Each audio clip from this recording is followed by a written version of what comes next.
A ver, pensemos en esto. Existen textos antiquísimos que nos hablan de un mundo donde los dioses no eran, digamos, símbolos o fuerzas de la naturaleza.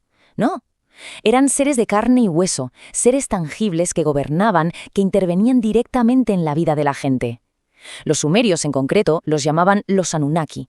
Y la historia que nos dejaron, la historia que cuentan sobre nosotros es cuanto menos muy, muy desconcertante. Y claro, esto nos lleva a una pregunta que es el corazón de una de las teorías más polémicas que existen sobre nuestros orígenes. Para empezar a tirar del hilo, no nos vamos a ir a hace 6.000 años, no. Vamos a empezar mucho más cerca, en un suceso muy, muy reciente. Vamos a meternos de lleno en un evento que a primera vista parece puro caos. Pero, ¿y si debajo de todo ese ruido se esconde una operación de precisión casi quirúrgica? Una operación para hacer desaparecer, para borrar una pieza fundamental de nuestro pasado. Estamos en Bagdad, 10 de abril de 2003. Plena guerra. El caos es total. Y en medio de todo, el Museo Nacional de Irak es saqueado. Desaparecen unas 15.000 piezas, 15.000. La versión oficial nos dice fue un saqueo masivo, fruto del descontrol. Pero hay algo que no cuadra. Los detalles no encajan, porque los ladrones no arrasaron con todo. Es más, pasaron de largo del oro, de las joyas, y se fueron directos a por un objetivo muy, muy concreto: las tablillas cuneiformes sumerias, o sea, las fuentes de información más antiguas que tenemos. Es que, tal como lo cuentan los testigos, aquello no fue un robo caótico. ¿Qué va? Fue una operación milimétrica para robar información. Era como si alguien supiera perfectamente lo que buscaba, como si llevaran una lista de la compra. Y en esa lista estaban los textos que narran la historia sumeria de la creación, la historia de nuestro propio origen. La pregunta es obvia: ¿por qué? ¿Por qué ese interés tan específico? Bueno, pues para entenderlo, tenemos que hacer un viaje en el tiempo y conocer a los protagonistas de esas tablillas, los sumerios. Vamos a ver, los sumerios son, para que nos entendamos, una de las mayores anomalías de la historia. Un auténtico quebradero de cabeza. Aparecieron casi de la nada con un nivel de conocimiento que es que simplemente no encaja, no debería estar ahí, en ese momento de la historia.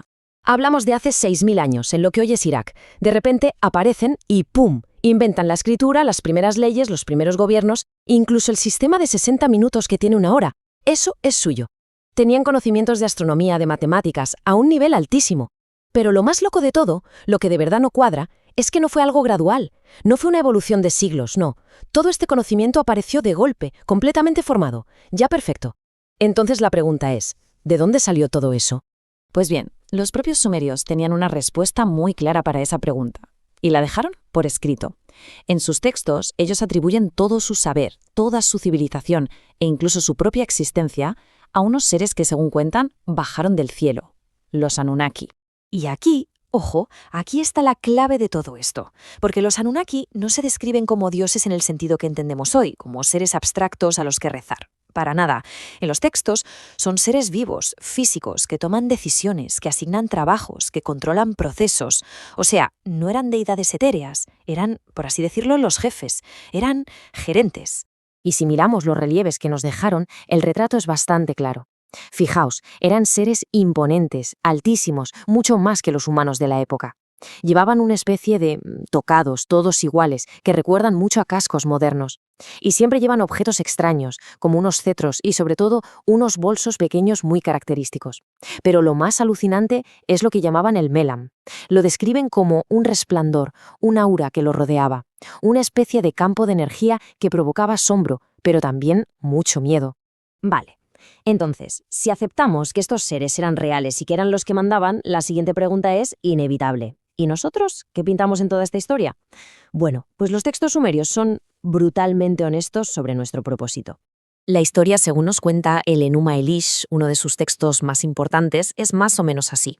Había una clase de dioses de rango inferior, los Iyiji, que estaban hartos. Se rebelaron porque el trabajo que les habían encargado era demasiado duro. Así que los Anunnaki, los jefes, buscaron una solución. ¿Y cuál fue? Pues crear un sustituto, un trabajador. Y ese trabajador éramos nosotros. Fuimos creados y mezclados con un fin muy específico: hacer el trabajo pesado de los dioses, sobre todo minar recursos como el oro. Así de claro, no fuimos una creación divina por amor al arte, fuimos una solución laboral. Esta idea, que puede sonar a ciencia ficción, la popularizó en el siglo XX un autor llamado Zecharia Sitchin. Él fue quien lanzó la teoría de que los Anunnaki eran en realidad extraterrestres. Venían de un planeta de nuestro propio sistema solar, un 12º planeta llamado Nibiru. Y el motivo por el que vinieron a la Tierra era puramente práctico. Necesitaban oro. ¿Para qué? Pues para reparar la atmósfera de su planeta. Y para conseguir ese oro nos crearon a nosotros. Pero bueno, todo esto no se basa solo en la interpretación de textos antiguos. Hay más. Hay hallazgos arqueológicos que son complicados, hallazgos que desafían directamente las explicaciones que nos da la ciencia oficial. Y este número que vemos es fundamental. Hablamos de un 25% más de volumen craneal. Se han encontrado cráneos, sobre todo en Sudamérica, con esta característica. Un 25% más grandes por dentro que un cráneo humano actual. Y no, la cosa no va solo de la forma. A ver, la explicación oficial para estos cráneos alargados es que se trata de una deformación artificial, o sea, que vendaban la cabeza de los bebés para darles esa forma. Y eso es cierto, se hacía. Pero hay un problema. Eso cambia la forma, sí, pero no aumenta el volumen interior del cráneo. Y la anomalía, el misterio, es que algunos de estos cráneos no solo son un 25% más grandes por dentro, sino que además tienen las suturas craneales, las uniones de los huesos, en sitios diferentes. Y eso no se puede conseguir con un vendaje. Y por si todo esto no fuera suficiente, para rizar el rizo, un análisis de ADN que se hizo en 2016 sobre algunos de estos restos encontró desviaciones, mutaciones genéticas que los científicos no pudieron identificar claramente como ADN humano. El misterio, lejos de resolverse, se hace todavía más y más grande. Pero la teoría va más allá. No nos habla solo de un evento puntual, de una creación en el pasado y ya está. No, habla de algo mucho más grande, de un patrón, de un ciclo de intervenciones que, al parecer, se repite una y otra vez a lo largo de la historia. Uno de los documentos más raros que existen es la lista de reyes sumerios. Es una cosa de locos. Describe a los reyes que gobernaron antes de un gran cataclismo, el famoso diluvio. Y estos reyes, reinaban durante periodos imposibles, decenas de miles de años. Pero entonces el texto dice que llegó el diluvio, y justo después la lista se reinicia. Y los nuevos reyes ya tienen reinados normales, de duración humana. Es como si la época de esos gobernantes casi inmortales se hubiera terminado de golpe. Y lo interesante es que este reinicio, esta idea del diluvio, no es solo cosa de los sumerios, es que la encontramos por todo el mundo, en más del 80% de las culturas antiguas, culturas que sepamos, no tuvieron ningún contacto entre ellas. Esto hace pensar que quizá no es solo un mito, sino el recuerdo de un evento real, un evento global que de verdad marcó un antes y un después para la humanidad.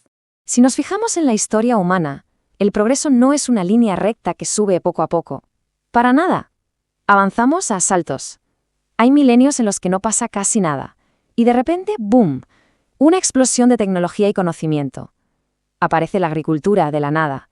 Aparece la escritura. Aparecen las grandes ciudades. Quienes defienden esta teoría ven en estos saltos la prueba de que hay intervenciones externas. Como si nuestros maestros volvieran de vez en cuando a darnos un pequeño empujón para que avancemos. Y todo esto, claro, nos lleva a la pregunta del millón. Si esto no es un simple mito, si de verdad es un ciclo que se repite, un patrón de visitas, de reinicios, de saltos tecnológicos, ¿en qué punto de ese ciclo estamos ahora mismo? ¿Estamos en uno de esos larguísimos periodos de calma o nos estamos acercando a otro de esos empujones? Quizás la verdadera pregunta no es si volverán o si existen. Quizás la pregunta es ¿cuándo?